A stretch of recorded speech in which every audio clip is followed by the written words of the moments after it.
Yo también quiero, como no puede ser de otra manera, pues unirme a todas las expresiones de solidaridad, ¿no?, con todas las víctimas y afectados del accidente, y además aprovecho también para decirles que mi grupo, y supongo que todos los demás, por supuesto, estamos a su disposición para todo aquello que consideren que sea necesario avanzar en temas de la investigación y el esclarecimiento del accidente, y aparte los derechos que les asisten como víctimas. Y sobre esto, sobre el accidente, era sobre lo que quería centrar esta breve intervención, porque también agradezco, por supuesto, a los señores presidentes de Adif y de Renfe que hayan comparecido, pero francamente sí he de decirles que me ha desconcertado su exposición, y me ha desconcertado porque precisamente era una comparecencia sobre el accidente y es de lo que menos han hablado ustedes, por no decir que han pasado de puntillas. Es decir, nos han explicado muchísimas cosas, han sido intervenciones largas, muy detallistas, incluso nos han dado tanta información que en algunos momentos era difícil seguirles lo que estaban relatando, pero sobre todo había momentos en que yo al menos no he captado qué tenía que ver esto con la cuestión. Es decir, la cuestión es por qué se produjo el accidente de Santiago. Aquí evidentemente hay responsabilidades de diferentes tipos, las hay de tipo técnico, las hay de tipo político. Entiendo que los comparecientes no tienen por qué entrar en las cuestiones de tipo político, que supongo que mañana podremos abordar con la señora ministra, pero hay una serie de preguntas que creo que todo el mundo se hace, la opinión pública en general se hace, y que yo creo que sus comparecencias no aclaran. Incluso diría que en algunos momentos oscurecen. Y me refiero a cosas como las siguientes. Vamos a ver, la cuestión central, que ya han tocado también antes otros diputados, pero que en fin, a la que me quiero sumar porque me parece que es la realmente relevante, es la siguiente. Hay un tramo en esa línea de ferrocarril donde todo depende absolutamente del maquinista, donde no existe ninguna otra medida de seguridad adicional. Esta es la cuestión. Es decir, en realidad todo lo que ha ocurrido es consecuencia de una mala conducción, pero no había ningún tipo de sistema externo que pudiera corregir esa mala conducción allí. Es decir, el sistema ASFA, dejando ya de lado el asunto que ya se ha hablado del RTMS, el sistema ASFA en ese tramo curvo donde se produce el accidente realmente no es operativo, no funciona, el frenado automático por exceso de velocidad no funciona allí. ¿Por qué? Porque no había una baliza. ¿Por qué no la había? ¿El maquinista tenía suficiente información sobre que estaba en un tramo de velocidad limitada? ¿En qué punto está la última señal que tiene el maquinista para saber que tiene que empezar a frenar? No lo han dicho, o antes han hecho, bueno, el señor presidente Adif, Ferrer, ha hecho un relato muy detallado de la serie de señales que hay en la bifurcación de la Grandeira, según he apuntado, pero en realidad en lo que es el tramo donde ocurrió el accidente, seguimos, yo al menos, sigo sin saber si había señales suficientes y dónde estaban. Y creo que esta es la cuestión relevante, porque si la situación es que tenemos un tren a 190 o más kilómetros por hora en un tramo donde la velocidad máxima era de 80, la pregunta es, ¿el maquinista no sabía que estaba en ese tramo sencillamente porque se despista o porque le falta información? ¿Y por qué le falta información en ese caso? Es decir, no hay señales suficientes, no están bien colocadas. ¿Qué es lo que ocurre ahí, no? Y luego está lo del asunto, en fin, me ha parecido fascinante, yo esto lo desconocía, siempre se aprende algo nuevo, esto del sistema de hombre muerto que nos ha contado el señor presidente de Renfe, pero claro, afortunadamente el maquinista estaba todavía vivo, pero al parecer no había ninguna otra manera de impedir corregir ese exceso de velocidad que es la causa material del accidente.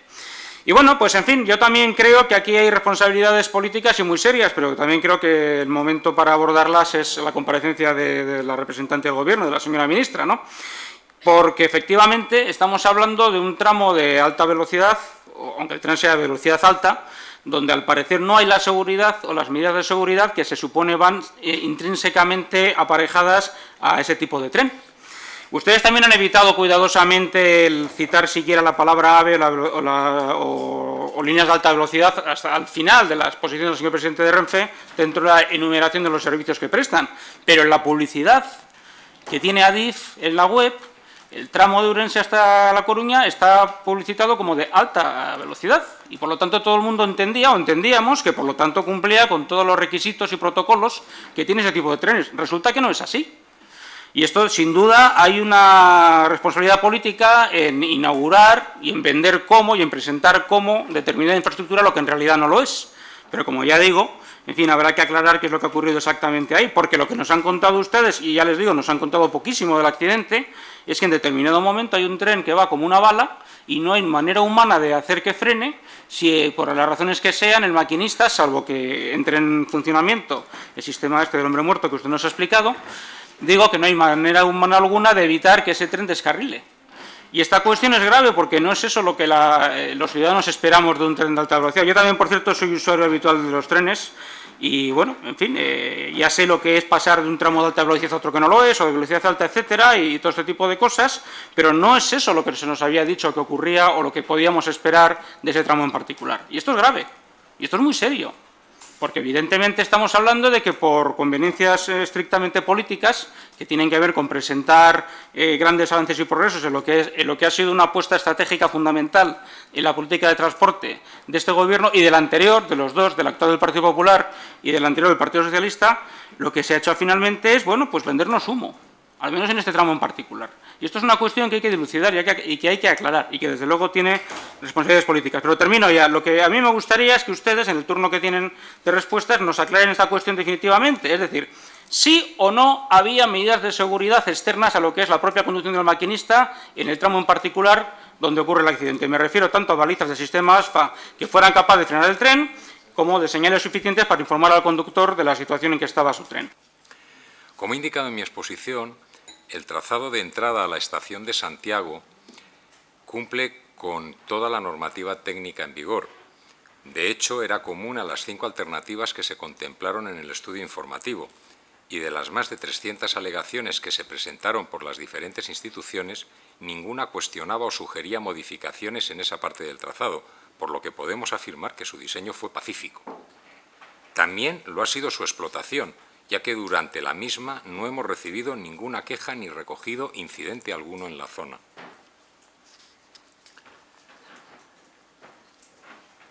Por otra parte, me preguntan los motivos por los que se modifica el proyecto entre Ourense y Santiago, pasando a ser ejecutado en ancho ibérico en lugar de ancho internacional, como estaba inicialmente previsto y contratado, y se modifica el sistema de seguridad a instalar, que pasa de ser ERTMS en toda la línea a ser en ASFA desde el PK 80-169, aproximadamente 4 kilómetros antes del accidente. Luego, por aclarar, no es que el sistema RTMS no esté operativo, es que no está instalado. Por lo tanto, lo que no está instalado no puede estar operativo. Y esta información yo creo que ya la había dado en mi exposición inicial, simplemente porque me han insistido varios de ustedes, lo aclaro.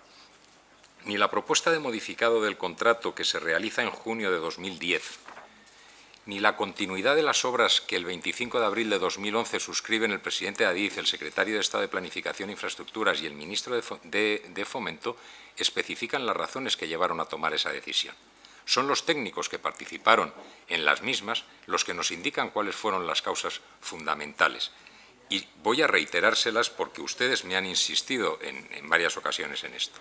Por lo que se refiere al ancho UIC, su instalación provocaba la necesidad de construir 2 cambiadores de ancho, uno en Ourense y otro en Santiago, y que ambas operaciones de cambio consumían un tiempo igual al ahorro que generaba el nuevo trazado, por lo que los viajeros no apreciarían ninguna ventaja con el nuevo servicio. Y por lo que se refiere a la instalación del sistema ASFA en la entrada a Santiago, se justifica con la conveniencia de hacerlo compatible con el enclavamiento de Santiago que se explota con dicho sistema ASFA y que afecta a la línea de Pontevedra a Vigo, a la de A Coruña y a la convencional de Ourense.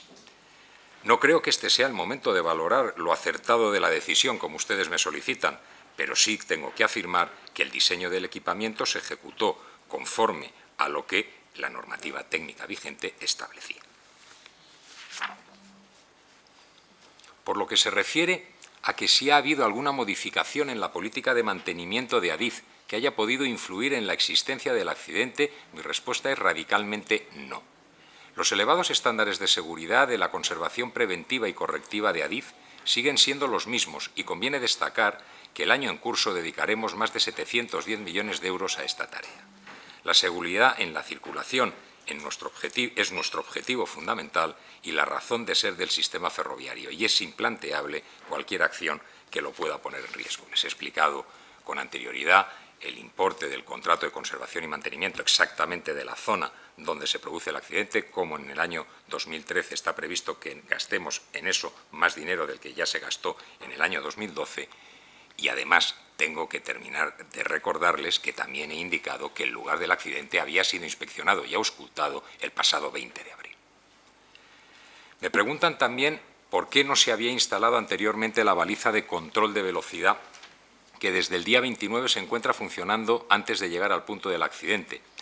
Y la respuesta está en que Adif viene obligado a cumplir el Reglamento General de Circulación, que es el que determina las medidas de seguridad que deben emplear en cada punto, y es este reglamento el que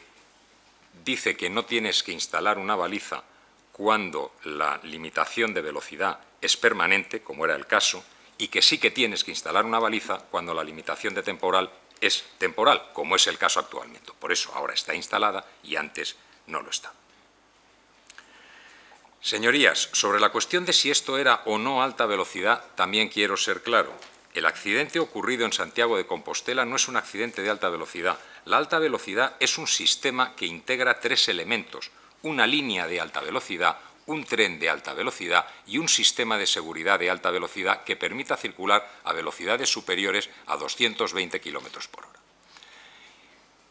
Para que hablemos de alta velocidad se tienen que dar estas tres características a la vez, y en el caso del accidente de Santiago, ni el tramo en el que se produce, tramo de acceso a la estación, ni el sistema de seguridad ASFA eran de alta velocidad. Por esa razón, el tren no estaba autorizado ni el sistema le permitía circular a más de 200 km/h. Me gustaría terminar mi réplica asegurándoles a sus señorías que el sistema ferroviario español sigue siendo seguro, sigue estando a la cabeza de los países más avanzados y va a ser capaz, con la colaboración de todos, de introducir las modificaciones necesarias para que un accidente como el ocurrido en Angrois el 24 de julio no vuelva a suceder. Yo desde un primer momento, y esto es un hecho constatado, he hablado de que es una curva por la que el tren circula a una elevadísima velocidad. Y estas son mis palabras y a ellas me refiero. Yo no entro, y esto es algo que tendrá que determinar el juez, que tendrán que determinar las comisiones de investigación, por qué se circulaba a esa alta velocidad en ese punto. Pero lo que yo he intentado es ser enormemente descriptivo y no valorativo. Quizá esa es una de las quejas que se han puesto de manifiesto en algunas intervenciones, de que yo he dado muchos datos, pero no he hecho ningún análisis de las causas.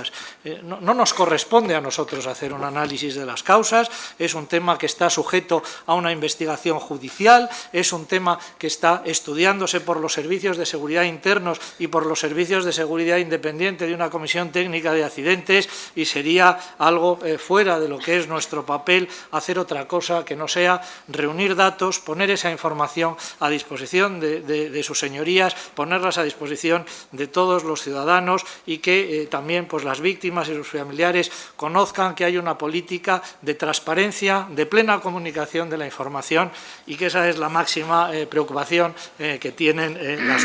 las dos compañías. Se han suscitado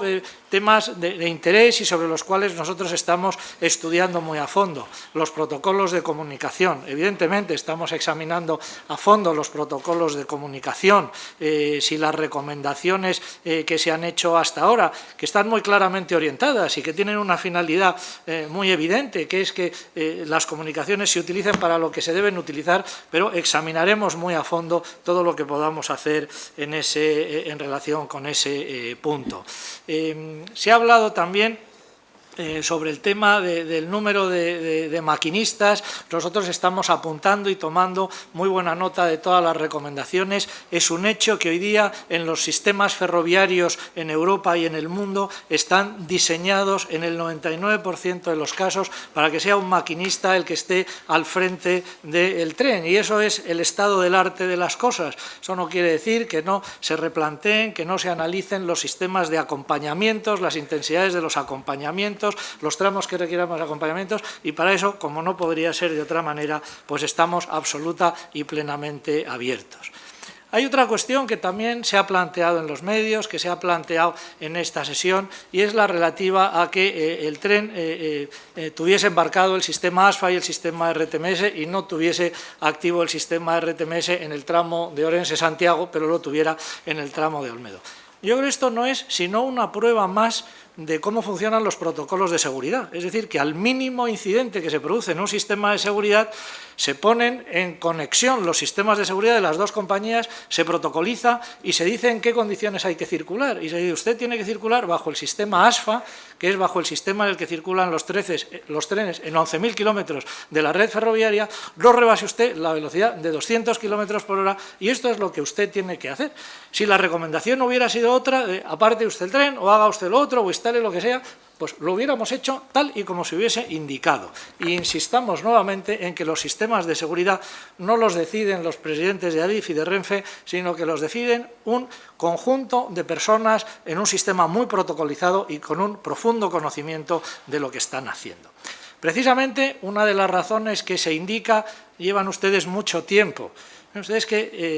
y habrá que llevar todo el tiempo que haga falta. Es decir, hay reuniones de los grupos del tecnólogo con los grupos de mantenimiento donde se analizan todas las modificaciones que se hacen en el software. Se vuelven a examinar, se vuelven a enviar para su análisis y con las observaciones, etcétera, etcétera. Y hasta que no tengamos el firme convencimiento de que ese sistema se puede instalar con toda seguridad, pues se funcionará con el sistema seguro que es el sistema ASFA, que insisto es el sistema de circulación en 11.000 kilómetros de la red ferroviaria y sistema de respaldo en las líneas de alta velocidad. Hay cuestiones de índole técnico que habrá que estudiar muy a fondo y que los peritos y los expertos en seguridad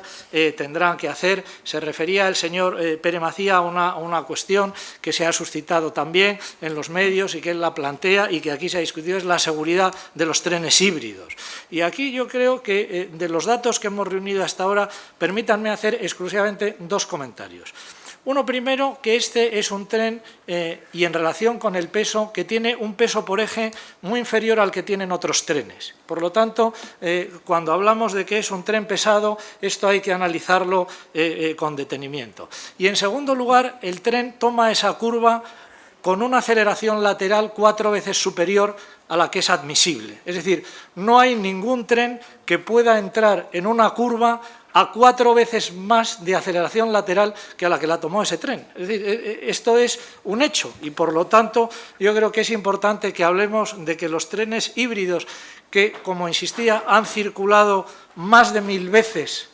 por esa línea, que hay 7.000 trenes que están circulando por esa línea, que hagamos un planteamiento respecto a las condiciones o a las características de este tren. Se hablaba también de que los trenes AVAN llevan embarcado y está funcionando efectivamente el sistema RTMS en ese tramo, pero claro, el tren AVAN solo puede hacer el recorrido Orense-Santiago. Las características del híbrido, y lo ha señalado muy bien el señor Ayala, que ha tenido una gran acogida entre muchos ciudadanos porque ha cortado de una manera significativa los tiempos de viaje entre Madrid y Galicia, es porque permite esa circulación con distintos voltajes, permite una circulación en tramos diésel,